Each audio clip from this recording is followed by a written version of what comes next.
ข่าวเนานาลิ้นซึกขังเขียงอีกุ้มกำไว้แต่เฮ็ดปันว่ามุ่งเหอเฮินแลไม่ฟังมัดปงตีนเนานาลิ้นอันตับซึกขังเขียงอีเขาตึกซิมไหลไว้เจอนั่นตับซึกขังเขียงอีแต่ลงเฮ็ดปันเส้นไม่หูเฮินแลไม่ฟังมัดปงตีนไหนกวนปืนตีลัดหนังไหน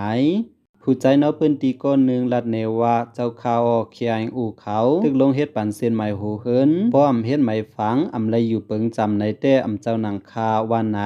เมื่อไปเป็นปังถึงนั่นคนเมืองเอาเว้าคำแลนลิ้นอันเขียงอู่เฮ็ดปันนั่นกว่ามาไล่ตดถึงเว้งมันจีแลนลิ้นเคสีที่ไล่ขึ้นมาตอกจุมตีกิกลานพักดูแลนลิ้น15วันแล้ว1ปอกวันไหน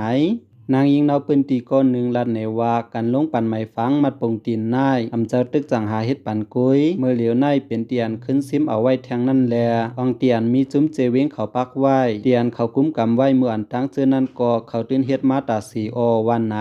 เนาปืนตีนาลินอันเขียงอู่คุ้มกำมาเมื่ออันตั้งนั่นไล่เฮ็ดปันเส้นไม้หูเฮิรนและไม้ฟังมาหึงนับหู10 ปีมันยาวไหนนางยิงคนปืนตีลัดหนังไหนคนปืนตีแทงก้อนหนึ่งลัดเนว่าจุ้มขังเขียงอู่นายแต่ลงเฮ็ดปันเส้นไม้หูเฮิรนและไม้ฟังมาเจมือปี2010นั้นไว้สีเราเหลียวแต่เฮ็ดปันตีนาลินอันเขาจังหาตึกซิมเอาไรเมานั่นตีนาลินอันเขาคุ้มกำมาเมื่ออันตั้งนั่นเขามีไว้ยาวคาวันไหนนาลินอันซึกขังเขียงอูแลตับซึกไว้หลีเขาซิมไลเนาปังตึกขึ้นนานเป็นรอยเจมึงหมอกโตพงยังกันไปตีสตงปังวาชีโพยโซโลลันเซกันพานซอนมาราพอมอินจันยานสินปูมิวลาแลเวงเนาจึงได้ปอดห้องเจเวงหมักปิ้นนาตีน้ำพักกาจากว่าเจอนายไผอุเปิงเขียงอูปันเฮ็ดกันเขาไว้อยู่วันไหน